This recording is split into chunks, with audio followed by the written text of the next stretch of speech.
হাসরের ময়দানে এক আল্লাহর বান্দা নেকির পাল্লাও সমান, গুনাহের পাল্লাও সমান।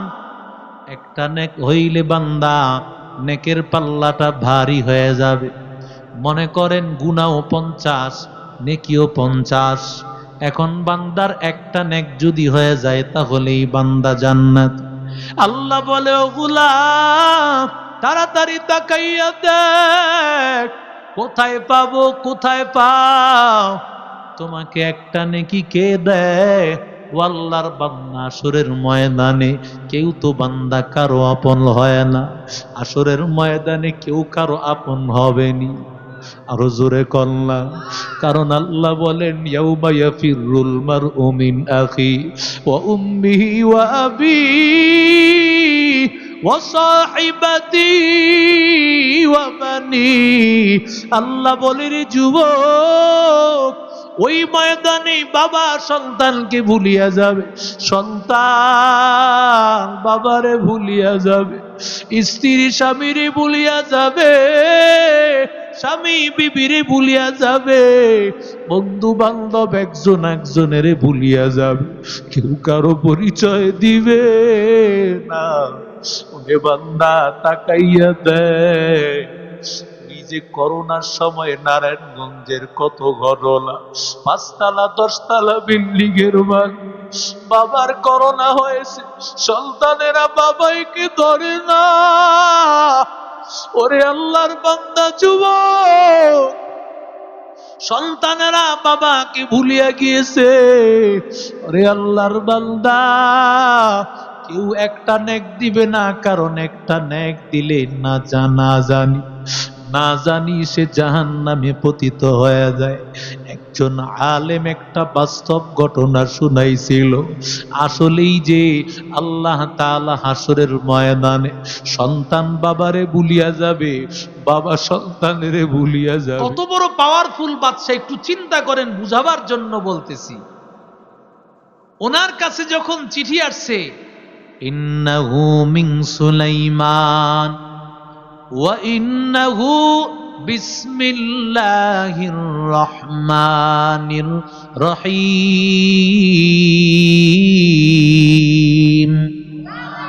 আল্লাহ তাআলু আলাইয়া ওয়া আতুনি মুসলিমিন। ও রানী বিলকিস, আল্লাহর নামে তোর কাছে চিঠি দিলাম। চিঠি পাওয়ার পরে অহংকার করিও না, মুসলমান হয়ে আত্মসমর্পণ করিও। তোমরা রাজত্ব চালাও, কোনো বাধা নাই, তবে আল্লাহর কোরআন মানা লাগবে, নবীর হাদিস মানা লাগবে। আল্লাহর কোরআন মাইনাস করিয়া, নবীর হাদিস মাইনাস করিয়া, ইসলামকে মাইনাস করিয়া এই দেশে ক্ষমতা চালাবার স্বপ্ন কাউকে দেখতে দেওয়া যাবে না। কথা বলেন ঠিক কিনা? দেশ যদি চলে কোরআন অনুযায়ী চলবে, নবীর হাদিস অনুযায়ী চলবে। কারণ এই দেশ মুসলমানের দেশ, কোরআনের দেশ। কারণ আমার এই দেশের জমিনে আল্লাহওয়ালারা ঘুমাইয়া আছেন, আল্লাহওয়ালারা ঘুমাইয়া আছেন, হাফেজে কোরআনেরা ঘুমাইয়া আছেন। ওদেরকে মাইনাস করিয়া, ওরে আল্লাহর বান্দা, কোনো দুর্নীতি আর বেঈমানি করিয়া, সম্পদ লুটপাট করিয়া সংসদে বসার স্বপ্ন দেখার সাহস করিও না। এরে নবীর আশিক উম্মতের দল, রানী বিলকিস এত বড় বাদশা হওয়ার পরেও তিনি বলেন, চিঠিটা আসছে, চিঠিটা আসার পর, কারণ চিঠিটা আসছে এমন একজন নবীর কাছ থেকে, ওই নবীর সাথে বাহাদুরি করা চলবে না। যদি আমি করি, আদ জাতির যেমন অবস্থা হয়েছে এমন অবস্থা আমার হবে, সামুদ জাতির যে অবস্থা সে অবস্থা আমার হবে, লুত জাতির যে অবস্থা হয়েছে সেই অবস্থা আমার হবে। ওরে বান্দা, পিছনের ঘটনা থেকে শিক্ষা কারা নেয়? আল্লাহ বলেন, ফাআতাবিরু ইয়া উলিল আবসার। কোরআন পুরাটাই তো হলো শিক্ষা, কথা বলেন ঠিক কিনা? কোরআনের পড়তে পড়তে আল্লাহ শিক্ষা দিয়েছেন, শিক্ষা নাও। আল্লাহর কোরআনের বাহিরে গেলে চলবে না, কথা বলেন ঠিক কিনা? এই সদস্যরা যখন জানাইছে,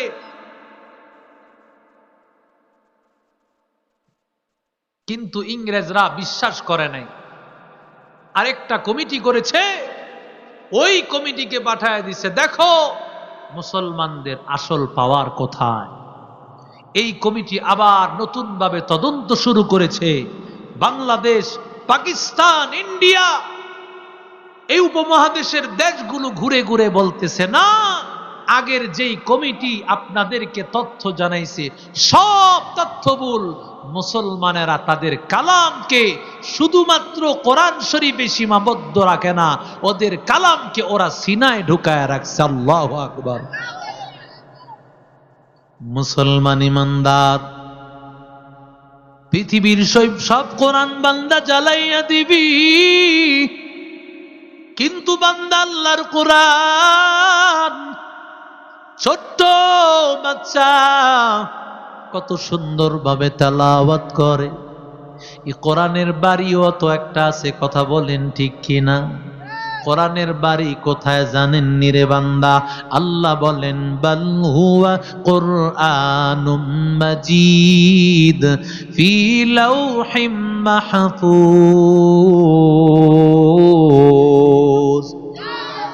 কোরআনের বাণী হলো লাউহে মাহফুজ। ওই লাউহে মাহফুজ থেকে আল্লাহর কালাম, আল্লাহর কালাম। ওরে বান্দা, লাউহে মাহফুজ মানে কি? পয়গম্বর বলেন, লাউহে মাহফুজ মানে বড় একটা প্লেটের নাম। ওরে যুবক, রাহমাতুল লিল আলামিন বলেন, মায়ের গর্ভের মধ্যে যখন প্রথম পানিটা পড়ে, ফেরেশতারা পানিটা হাতে নিয়া আল্লাহকে বলে, আল্লাহ পানিটা কাজে লাগাইব কি লাগাইব না? আল্লাহ যদি বলে কাজে লাগাও, তাহলে কাজে লাগায়, না হলে আউট করে দেয়। এবার কাজে লাগানোর পর আল্লাহকে বলে ডাক দিয়া, আল্লাহ কাজে যদি লাগাই, ছেলে বানাইব না মেয়ে বানাইব? বলেন তো জঙ্গলের মুসলমান, ছেলে বা মেয়ে বানান কে? নাকি বাবায় দেয়? নবীর দেওয়ার ক্ষমতা আছে, কথা বলেন। ওরে আল্লাহর বান্দা যুবক, নবীরাও পর্যন্ত আল্লাহর কাছে চায়। তাকাইয়া দেখো, জাকারিয়া নবী আল্লাহর কাছে চায়। 120 বছর বয়স, জাকারিয়া নবী আল্লাহর কাছে চায়। ওরে আল্লাহর বান্দা, ইব্রাহিম নবী আল্লাহর কাছে চায়। ওরে আল্লাহর বান্দা যুবক, যদি আল্লাহ তাআলা নবীদের কাছেও ক্ষমতা দিতেন, কারণ আল্লাহর পরে নবীদের চেয়ে দামি তো কেউ নাই, আসেনি? নাকি খাজা মঈনুদ্দিন বড়? কথা বলেন। ওরে যুবক, কার কাছে ছেলে চাও মেয়ে চাও? ছেলে এবং মেয়ে দেওয়ার মালিক একমাত্র কে? আরো জোরে মুসলমানের আওয়াজ করে বলেন, লিল্লাহি মুলকুস সামাওয়াতি ওয়াল আরদ ইয়াখলুকু মা ইয়াশা ইয়াহাবু লিমান ইয়াশাউ ইনাসাও ওয়া ইয়াহাবু লিমান ইয়াশাউ যুকুর। আল্লাহ বলেন, আমি আল্লাহ কাউকে ছেলে দেই, কাউকে আমি আল্লাহ মেয়ে দেই, কাউকে ছেলেও দেই মেয়েও দেই, কাউকে ছেলেও দেই না মেয়েও দেই না। ক্ষমতা কার? আরো জোরে বলেন। আল্লাহ ডাক দিয়া বলে, ও ফেরেশতাদের দল, ছেলে বানাইব না মেয়ে বানাইব? আঙ্গুল 20টা দিবা না 22টা দিবা? কারণ 22 আঙ্গুলের মানুষও আছে না নাই? দেখবেন এদিক দিয়ে অতিরিক্ত একটা আঙ্গুল দেখা যায়। আল্লাহকে বলে, আল্লাহ চোখের স্থান ঠিক জায়গায় রাখবো না, নাড়ায়া দিব। দেখবেন অনেক মানুষ আরেক দিকে তাকায় আছে, আসলে লোকটা আপনার দিকে তাকায় আছে, যাকে আমরা বাংলায় বলি টেরা। আল্লাহ বলেন চোখের স্থান ঠিক জায়গায় রাখবা, না নাড়াইয়া দিবা। ও ফেরেশতাদের দল, আমি আল্লাহর কাছে জিজ্ঞাসা করার প্রয়োজন নাই। লৌহে মাহফুজের প্লেটের দিকে তাকাও, ওখানে আমি আল্লাহ আদম পয়গম্বর থেকে নিয়া কিয়ামত পর্যন্ত সমস্ত মানুষের চেহারা সুরত লটকায় রেখেছি। আরো জোরে বলেন, সেখানে আমার চেহারা, আপনার চেহারা, কিয়ামত পর্যন্ত সব মানুষের চেহারা ওই লৌহে মাহফুজের মধ্যে আল্লাহর কালামটাও আছে। আল্লাহু আকবার। আর জোরে বলেন, ওরে আল্লাহর বান্দা যুবক, ওরে আল্লাহর বান্দা, আল্লাহর কালাম কত দামি। ও যুবক, তাকাইয়া দেখ, আমার আপনার শরীরের মধ্যে কত দামি দামি কাপড়, 1000 2000 টাকা গজ আছে না নাই বলেন? কিন্তু বান্দা, কোরআন শরীফের যেই গিলাপটা লাগানো হয়, গিলাপের কাপড় কি 1000 টাকা গজ নি? না না, 1000 টাকা গজ না। ওই কোরআন শরীফটা বেচানো হয় সামান্য কয়েক টাকার কাপড়। কিন্তু বান্দা, ওই কাপড়টা যদি নিচে পড়িয়া থাকে, কোনো মানুষের পায়ের সাথে লাগে, মানুষ কাপড়টা উঠায়া বুকের সাথে লাগায়নি। আরো জোরে বলেন, চোখের সাথে লাগায়। আর জাঙ্গাল মাদ্রাসার মুতামিম সাহেবের কাছে আসিয়া বলে, হযরত, অন্যায় হয়ে গিয়েছে, জানি না আল্লাহ কিভাবে মাফ করবে, কি করা লাগবে বলেন, কথা বলেন ঠিক কিনা? এই যে গিলাফটা সামান্য কয়েক টাকার কাপড়, অথচ শরীরের কাপড়টা কতভাবে পায়ে লাগে, কোনো সালামের প্রশ্ন নাই, কোনো কিছুর প্রশ্ন নাই। ওরে আল্লাহর বান্দা, আরো তার কাইয়া দেখ, কোরআনটা যেই কাঠের মধ্যে রাখা হয়, ওই কাঠকে বলা হয় রেহাল।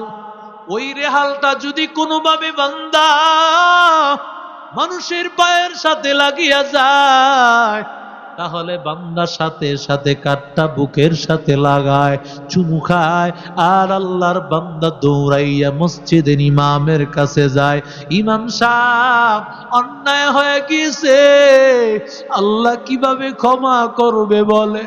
ওরে যুবক, ও আল্লাহর গোলাম, ওরে আল্লাহর বান্দা, এরে নবীর আশিক উম্মতের দল, তাকায়া দেখ, ঘরে কত দামি দামি ফার্নিচার বানাইছো, বার্মাটিক সেগুন দিয়া বানাইছো, কত কারুকার্য করেছো, অথচ ওই কাঠের মধ্যে কতবার পা লেগে যায়। কিন্তু বান্দা সালাম করো না, ও আল্লাহর বান্দা।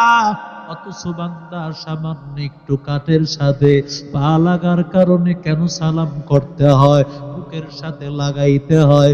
ওরে আল্লাহর বান্দা, একমাত্র কারণ হলো আল্লাহর বান্দা কাঠের সাথে সম্পর্ক লেগেছে কোরআন। কোরআনটা ওই কাঠের সাথে লাগানোর কারণে এই কাঠের মূল্য আল্লাহর কাছে বেড়ে গিয়েছে। তুকু যাও সুন্নতে আহমদ, তুকু যা বা মুহাম্মদ কই বুয়াত নে সুমতুরা কারে সাইত বিকুনি নামত ওয়ালি ঘরওয়ালি লানতাস্তাই বরওয়ালি हम सुरातो हम सिराते मुस्तफा तमामी हालियों को इत्तिबाए सुन्नते खैरुल बशर गीरे लाजिम ताबुयाबी ऐ पेसार। जुरे बोलेन अल्लाहु আকবার, आरो जुरे बोलेन अल्लाहु আকবার। ওরে আল্লাহর বান্দা, ও যুবক, আল্লাহর গোলাম, যদি কোরআনের সম্পর্ক সামান্য কাপড়ের সাথে হওয়ার কারণে কাপড়ের এত মর্যাদা, ওরে আল্লাহর বান্দা, কাঠের সাথে লাগার কারণে কাঠের এত মর্যাদা হয়, তাহলে মানুষের মর্যাদা কি কাঠের চাইতে কম? আরো আসতে বলেন, কাপড়ের চাইতে কম? না না বান্দা, মানুষের দাম তো সবার চাইতে বেশি, এর মধ্যে মুসলমানের দাম তো আরো বেশি। কথা কন না কেন? ওরে আল্লাহর বান্দা, ও যুবক, আল্লাহর নবী রাহমাতুল লিল আলামিন বলেন, যেই বান্দা আল্লাহর কালাম তেলাওয়াত করবে, আল্লাহর কালামের হাফেজ, ওই হাফেজকে আসরের ময়দানে আল্লাহ ডেকে বলবে, ইউকালু লি সাহিবিল কুরআন ইকরা ওয়ারতাকি কামা কুনতা তুরাত্তিলু ফিদ দুনিয়া ফা ইন্না মানজিলাকা ইনদা আখিরি আয়াতিন তাকরাউহা। নারায়ে তাকবীর, লিল্লাহি তাকবীর। কোরআন হাদিস যেখানে, মদ জুয়া যেখানে, নারায়ে তাকবীর, লিল্লাহি তাকবীর। অনেকে মাদ্রাসায় পড়াইতে চায় না, বলে মাদ্রাসায় পড়াইলে ছেলেটা বোকা হবে। আছে না নাই? জোরে কোন। বিপুল বোর্ডে বাদশায় পাশ কইরা খুশির ঠেলা কি বাপ রে বাপ! খুশির ঠেলায় ঘোষণা করছে, আমারে যে নতুন কোন গল্প শোনাবে রাষ্ট্রের অর্ধেকটা তার নামে লেখা দিম। মন্ত্রীরা বলে, বাদশাহ মাথা কি খারাপ হইছে নি? কয় কেন? যে কেউ আইসা একটা নতুন গল্প শোনায়া, কত শিক্ষিত মানুষ সমাজে আছে, একজন আইসা একটা গল্প শোনাইলেই তো রাষ্ট্রের অর্ধেক। আরে রাগ বেড়া, বাদশাহ আমি এমনি হই নেই, যে আইসা গল্প শোনাইব আমি কম, এটা আমি পারি, এটা আমি আগেই শুনছি, পারবনি কেউ নিতে। কথা কয় না। আপনারা মনে হয় কষ্ট পাইতেছেন। BCS cadre, IA BA pass, MBBS pass, সব পাস আইসা হাজির, বাদশার কাছে আইসা গল্প শোনায়, আর বাদশাহ বলে এটা আমি আগেই পারি, এটা আমি আগেই শুনছি। এইভাবে ভিড় জন্ম নিছে, বিশাল বড় ভিড় হয়ে গেছে। আমাদের মুহতামিম সাহেব হুজুরের মতো, হযরত মাওলানা সাদ্দাম হুসাইন বারাকাল্লাহু ফি হায়াত, হুজুরের মতো একজন হুজুর যখন যাইতেছিল, দেখে বহু মানুষের ভিড়। কত মানুষের ভিড়? কে? কয়টা হুজুর গো কাম না। কয় কার কাম? কয়টা শিক্ষিত মানুষের কাম। বাদশারে নতুন গল্প শোনায় রাষ্ট্রের অর্ধেকটা নিব। কয় পারছেনি কেউ? কয় না, পারে না। কয় এটা পারতো না কেউ, এটা হুজুরদের কাছে ওয়ান টুর ব্যাপার। সুবহানাল্লাহ কও। এখন হুজুরের টুপি টাপি ঠিকঠাক কইরা বাদশার দরবারে রওনা করছে। যারা চলে গেছিল হেরাও রওনা করছে। কিরে, হুজুরের কাছে পুঞ্জিপাট্টি আছে মনে হয় লাগে রে। যারা গেছিল এরাও কি আবার ফিরে আসতেছে। বাদশার কাছে গিয়া কয়, বাদশাহ নতুন গল্প শোনাইলে বলে রাষ্ট্রের অর্ধেকটা দিবেন, কথা কি সত্য নি? বলে হ। রাষ্ট্রের অর্ধেকটা দিবেন তো নতুন গল্প শোনাইলে? বলে দিমু। কয়টা কেউ পারে নাই? পারো না। কয়টা কেউ পারতো না, এটা হুজুররাই পারবে। নতুন গল্পটা হইলো এই, শুনতেছেন আপনারা? বাদশারে ডাক দিয়ে বলতেছে, বাদশাহ শোনেন, নতুন গল্পটা হইলো এই, আমার বাবায় আপনার কাছে 500 কোটি টাকা পাইতো। এই কথাটা আগে শুনছেননি? বাদশাহ যদি কয় মাগগুমা জিন্দিগিতে শুনি নাই, নতুন কথা, রাষ্ট্রের অর্ধেকটা দেন। আর যদি কয় শুনছি তো 500 কোটি টাকা দেন। ইয়াসিন ওয়াল কুরআনিল হাকীম। আল্লাহ বলেন, আমি আল্লাহ কোরআনওয়ালাদেরকে কোরআনে হাকীম, প্রজ্ঞাপূর্ণ কোরআন, আমি আল্লাহ যেই কোরআনওয়ালাকে দান করেছি সে কোনোদিন বলদ হয়নি। কথা কন না কেন? কোরআনওয়ালা কোনোদিন বেকুফ হয় না, বলদ হয় না। ও যুবক, ও আল্লাহর গোলাম, কারণ আল কাইয়িসু মান দানা নাফসাহু ওয়া আমিলা লিমা বা'দাল মাউত। ওরে আল্লাহর বান্দা, কারণ কোরআন ওয়ালা হাফেজ এমন হাফেজ হয়েছে জানো নাকি বান্দা? একটা কোরআনের হাফেজ, একজন কোরআনের হাফেজ একটা হরফের কারণে বান্দা পক্ষে 20 জনকে জান্নাতে নিয়ে যাবে। কিভাবে বুঝায় দিব? ওরে আল্লাহর বান্দা, হাসরের ময়দানে এক আল্লাহর বান্দা নেকির পাল্লাও সমান, গুনাহের পাল্লাও সমান। একটা নেক হইলে বান্দা নেকের পাল্লাটা ভারী হয়ে যাবে। মনে করেন গুনাহও 50, নেকিও 50। এখন বান্দার একটা নেক যদি হয়ে যায় তাহলেই বান্দা জান্নাত। আল্লাহ বলে, ও গোলাম তাড়াতাড়ি তাকাইয়া দেখ কোথায় পাবো, কোথায় পাও। তোমাকে একটা নেকি কে দেয়? ও আল্লাহর বান্দা, আসরের ময়দানে কেউ তো বান্দা কারো আপন হয় না। আসরের ময়দানে কেউ কারো আপন হবেনি। আরো জোরে কল্লা। কারণ আল্লাহ বলেন, ইয়াউমা ইয়াফিরুল মারউ মিন আখি ওয়া উম্মিহি ওয়া আবিহি ওয়া সাহিবাতি ওয়া বানি।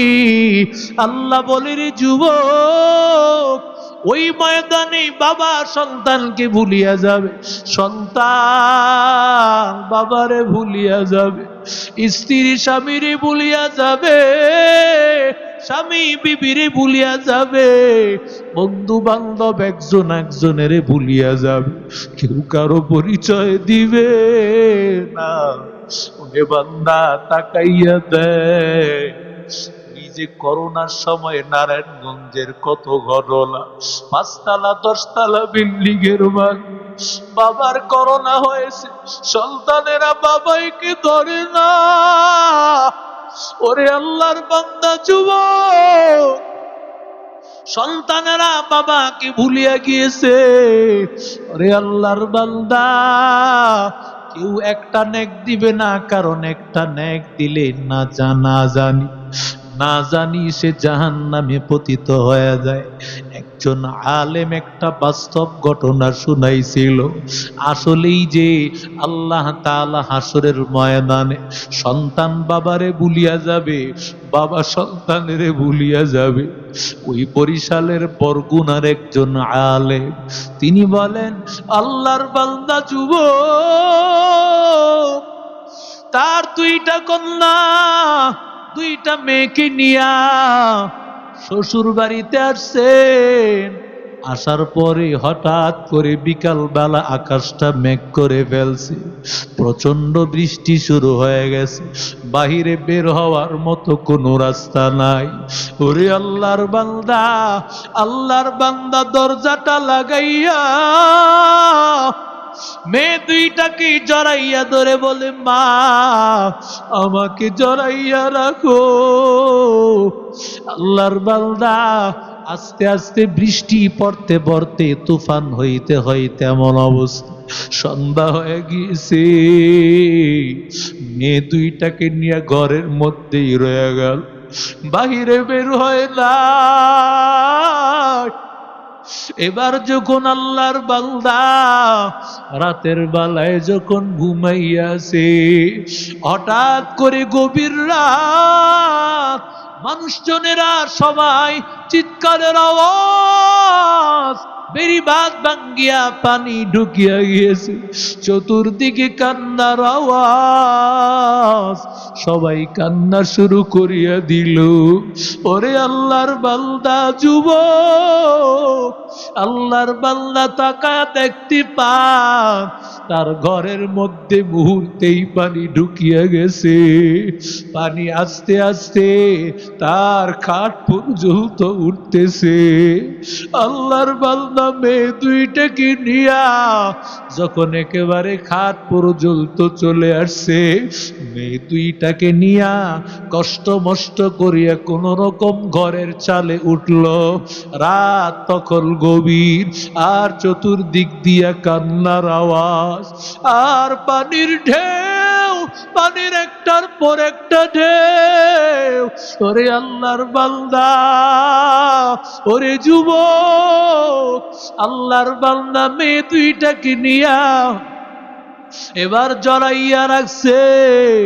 আল্লাহর বান্দা মেয়ে দুইটাকে বলে, আমারে সারিও না। এক পর্যায়ে পানি আস্তে আস্তে উপরের দিকে উঠিয়া গেল, মেয়ে দুইটাকে নিয়ে ভাসতে লাগলো। পানির ঢেউ আসে, মেয়ে দুইটাকে নিয়ে আর টিকতে পারে না।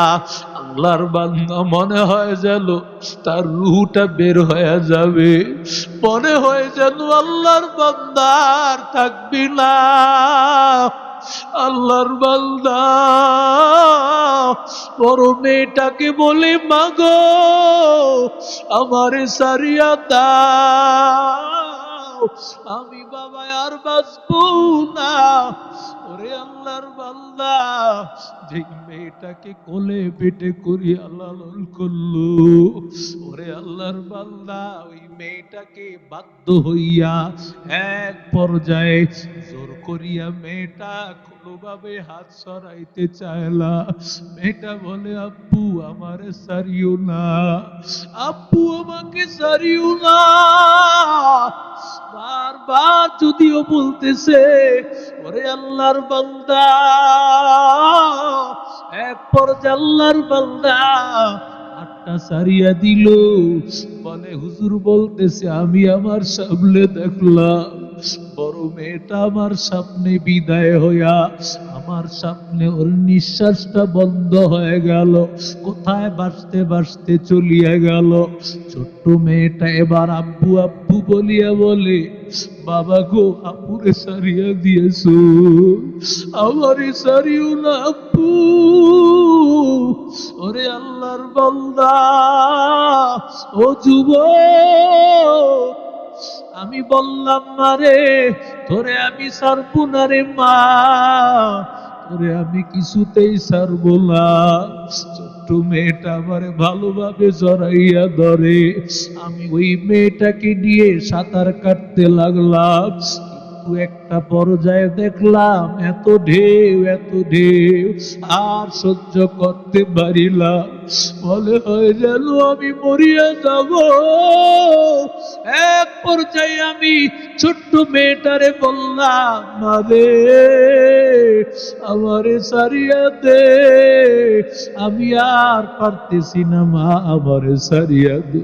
ছোট্ট মেয়েটা বারবার জড়া ধরে আর চোখের পানি ফালায় কান্না করে, আব্বু আমারে সারিও না, আব্বু সারিও না।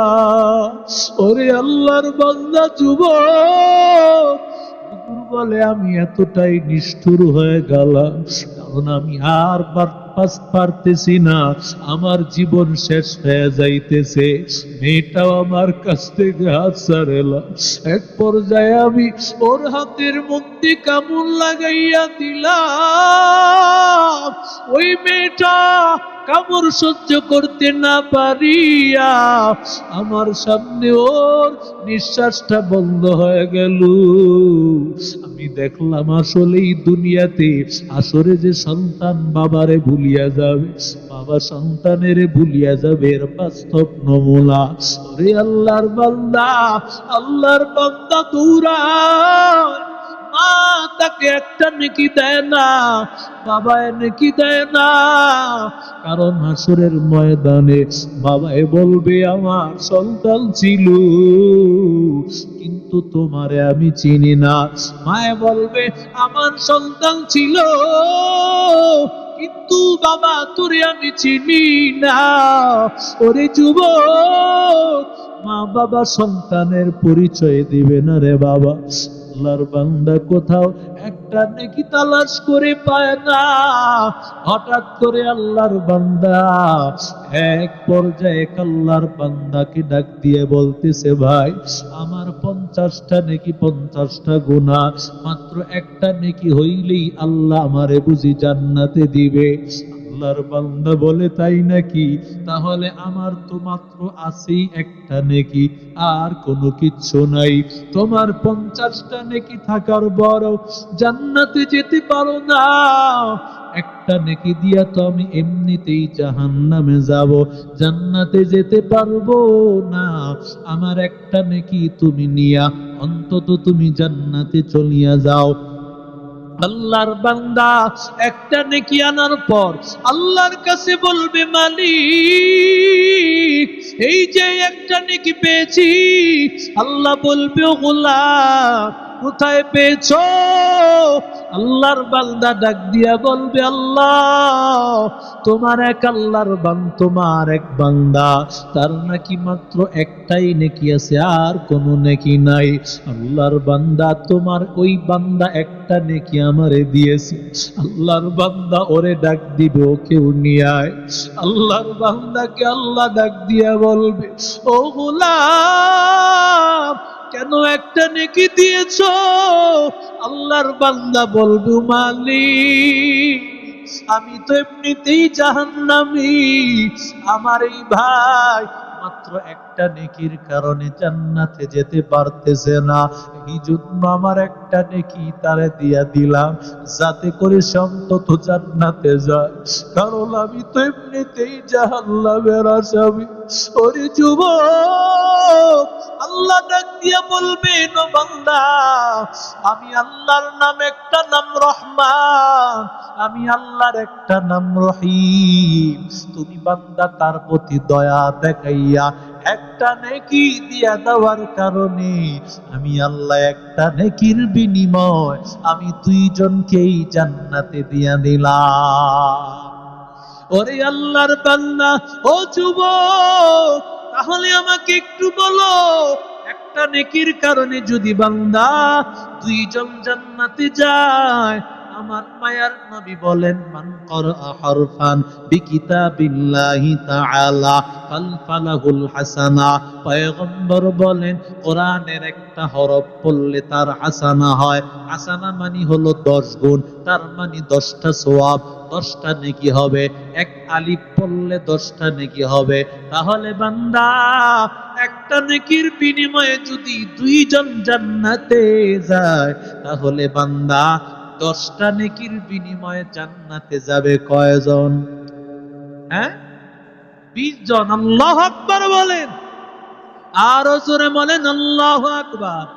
ও যুবক, ও পর্দার অন্তরালের আম্মা জান, সন্তানটারে হাফেজ বানাইও, সন্তানটারে আলেম বানাইতে মনে চায় না, মনে চায় না তোমার সন্তানটা কোরআনওয়ালা হোক। আমি তো মাঝে মধ্যে বলি, নারায়ণগঞ্জ শহরের বাস্তব একটা ঘটনা। আল্লাহর এক বান্দা তার সন্তানটাকে এত উঁচু লেভেলের পড়া পড়াইছে, লন্ডন থেকে বান্দাকে ডিগ্রি করাইয়া নারায়ণগঞ্জ কোর্টের মধ্যে বড় চাকরি সে পেয়েছে, লক্ষ লক্ষ টাকা তার বেতন। আল্লাহর বান্দা গাড়ি দিয়ে আসা যাওয়া করে, বিশাল বড় বাড়ির মালিক, গাড়ির মালিক, লক্ষ লক্ষ টাকা তার বেতন।